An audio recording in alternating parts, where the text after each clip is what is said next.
serious? Are you serious?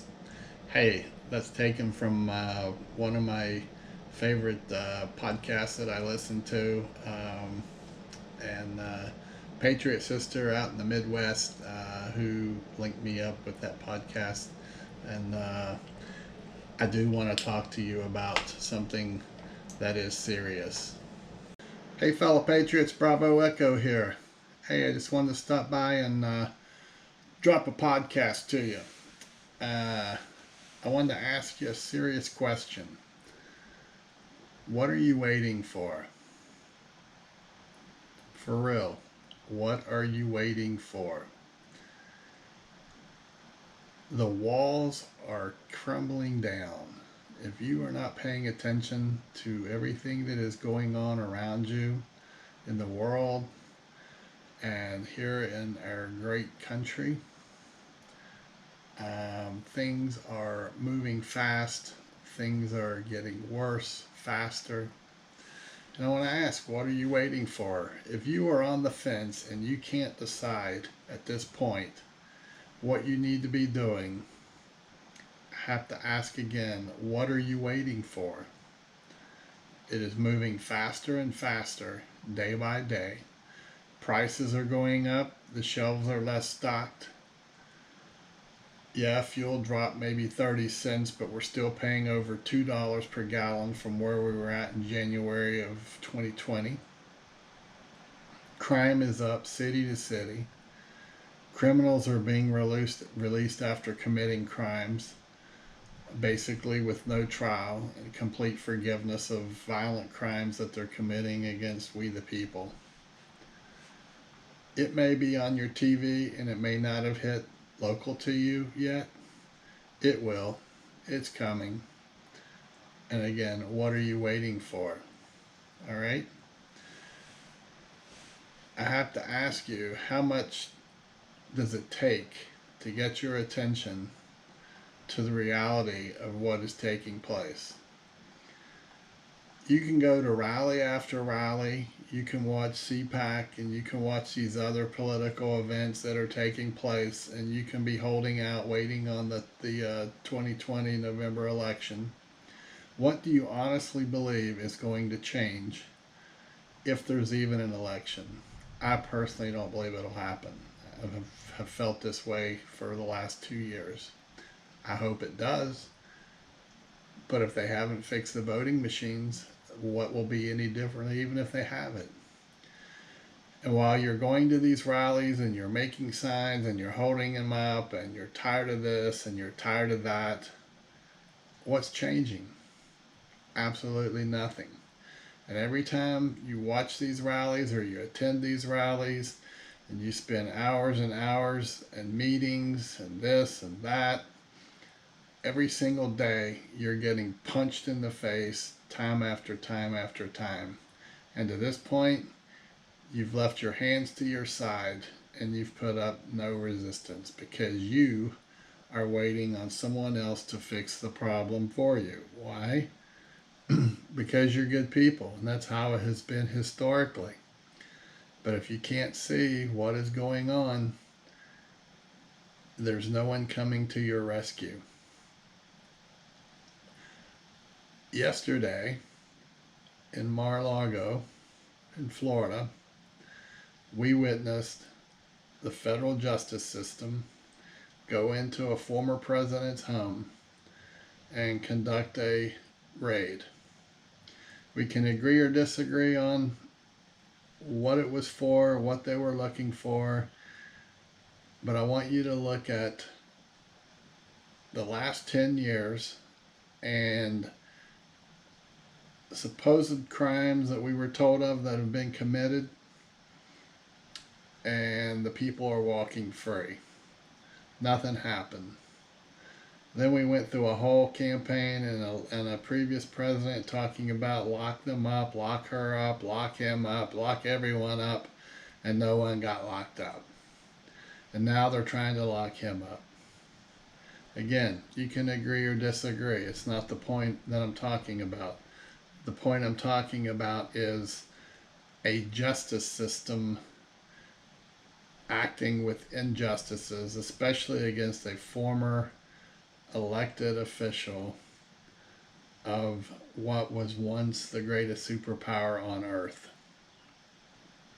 If that is not eye opening to you, telling you they have taken off the gloves and they're going to continue punching you in the face and rolling over you day after day with no resistance because there's no one fighting for you. So again, it comes down to what I've been saying and what I've been teaching for the last 3+ years. Who's looking out for you? And as I wrote in book 1, Hope for Survival, how food, water, shelter, security could save your life, I wrote in this book, it's not personal, you just don't matter. So at the end of the day, who's going to be taking care of you? You are relying on a broken system to come to your aid to rescue you. It's not going to happen. If you are not building your own sustainability and your self-reliant insurance policy, you're going to be up the creek. Okay?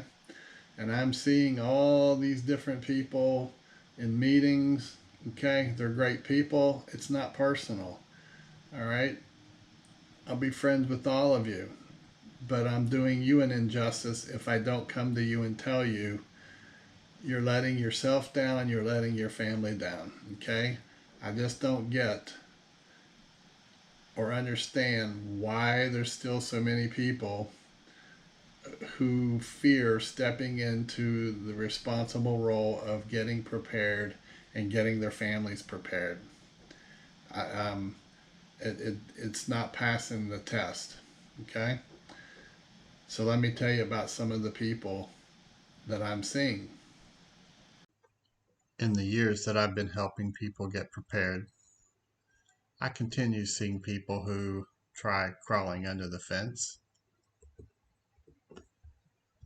simply because they're still uncertain. They're not sure of the uncertainty, or should they not get prepared. I've witnessed people sneaking up on the fence because they're just not sure what's over the fence, even though it's clear as day what's behind them and all the ongoing events around them nationally, all the problems that are continuing to mount. They're just not sure about going over the fence into the preparedness world. I see people who have been riding the fence for years. They attend meetings. They go through all the steps, talking about building plans and things they're going to do and things they want to do, but they just can't get over that fence. And they still ride the fence day after day, month after month, year after year. Then there's those who are always looking over the fence,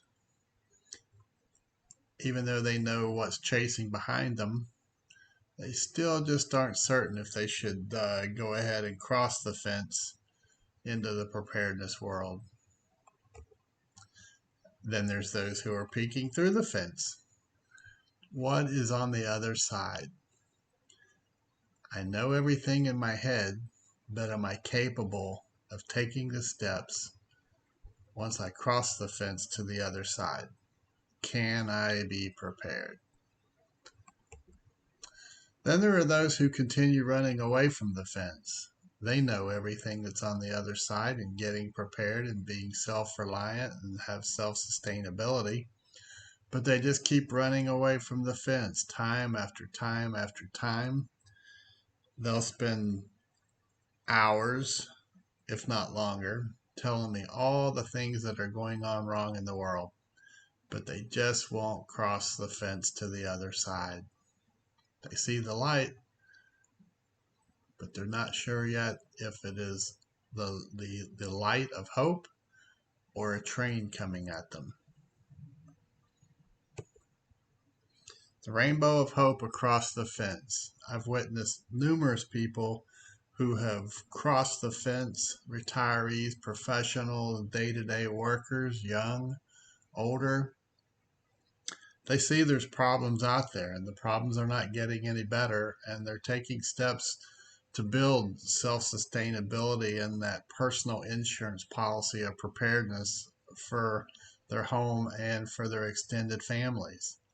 They realize things are coming down to where they're going to have self-sustainability in their home and their communities. Which side of the fence have you decided to be on when the SHTF hits? That's something only you can decide. I hope you make the right decision. So, with that said, we are protected by our Constitution. All right? And it has stood from the history pretty much of our nation. And in that Constitution, it has consents of we the people of terms the government must operate and function under. That was the consent of we the people. Currently, we're witnessing the government operating outside of that consent from we the people. While we the people are trying to stay within the law and function as a society, many of us, especially those who prepare and those who are patriot Americans that love red, white, and blue, love the Constitution, and love what we stand for as people, a moral nation. It's all collapsing around us. And while we try to stay within the guardrail and function as a righteous society, everything that has been built over the years is being torn down, stripped away, and we are becoming targets. That's debatable from some. That's for a discussion on another day. Why I'm here today again is to talk to you about what are you waiting on. All right? Only you can take those steps. And anyone that has been a member at Hope for Survival over the past years, we have recommended the folks to stop focusing so much on Washington, D.C., and we've basically been focused on trying to help folks prepare for day-to-day disaster type events. It can be man-made, it can be natural, it can be technological. The point is to prepare you for what may come tomorrow. Okay, whether it is inclement weather, maybe an ice storm, snowstorm, flood, hurricane, tornado, total grid down, whether it's from a CME or an EMP. The whole point is to help you build a block by block foundation preparedness package. We talked and taught how to build all your different plans, how to do your risk analysis, how to do your threat assessment, and determine where you had risk, and then to focus on building plans towards those risks, right? And then how to apply preparedness plans and obtaining resources to protect you from those items that were on your risk assessment list. Okay. One of the big things that we've talked about and continue to talk about, I know it's boring, it's not exciting, it's not causing psychological psychosis and kidnapping your mind. We have stayed steady and stayed the course to try to keep you focused on what it is you need to keep you secure and to be prepared for what may be coming towards you. All right? To focus on your psychological, physical, and spiritual well-being as individuals and your family and your home, and then to build your preparedness plan. Maybe your family communication plan, it may be your emergency plan, your security plan, your food plan, your water plan, your bug out plan, and then your resources that goes around that. Because no matter what happens in Washington, or what happens between Ukraine and Russia, or what happens between Taiwan and China, or what happens between Israel and Iran, it's all going to come down to you, your family, and your community. And that's where your strength has to be at to help you sustain and maintain going forward. Okay? So I'm not going to come on here and give you some explosive uh, type story to get 300,000 clickbaits. I'm not going to tell you any of that. I'm going to stay the course of what I've been telling you and will continue telling you, and that is to focus where it's most important, and that is on you, your family, and how well you can sustain through these type events. Okay? And I can only help you, but the rest of it comes down to you. And you need to do some soul searching if you haven't crossed that fence yet, and you need to ask yourself, why haven't I crossed the fence? I need to get across the fence. Let me put it this way. If you're spending hours a day watching all the calamity going on in Washington, D.C., and all the things that are taking place, I'm not disregarding them. But what I'm saying to you is, no one in those situations are going to help you. Only you can help you. All right? And that is up to you.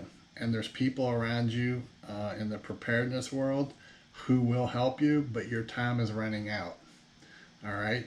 The shelves have less resources on them. The prices are going up.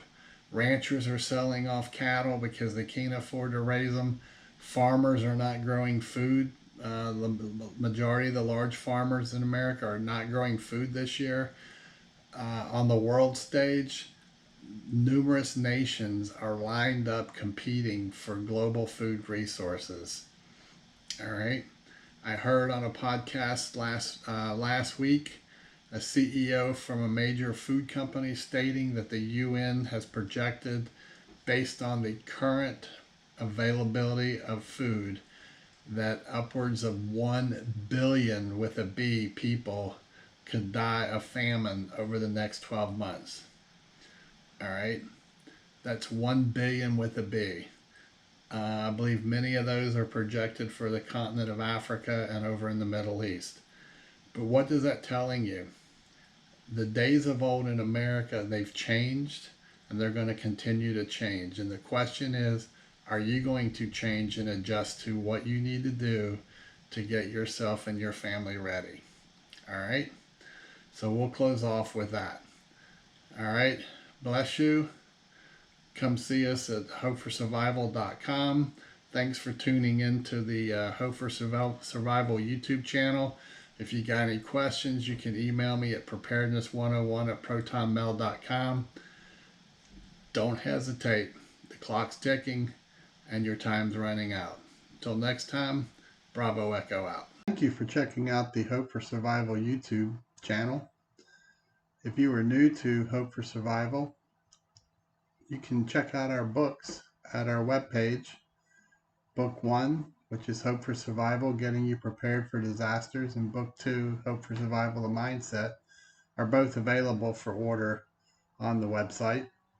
We also offer the Hope for Survival football stick, which is a memory stick set up as a digital filing cabinet with files already loaded on there for you to digitally copy items such as deeds, auto transcript for ownership, wills, living wills, loans, banking information, items that if your home burned down or you had some form of a disaster, you could have all your important papers already digitally filed on this stick.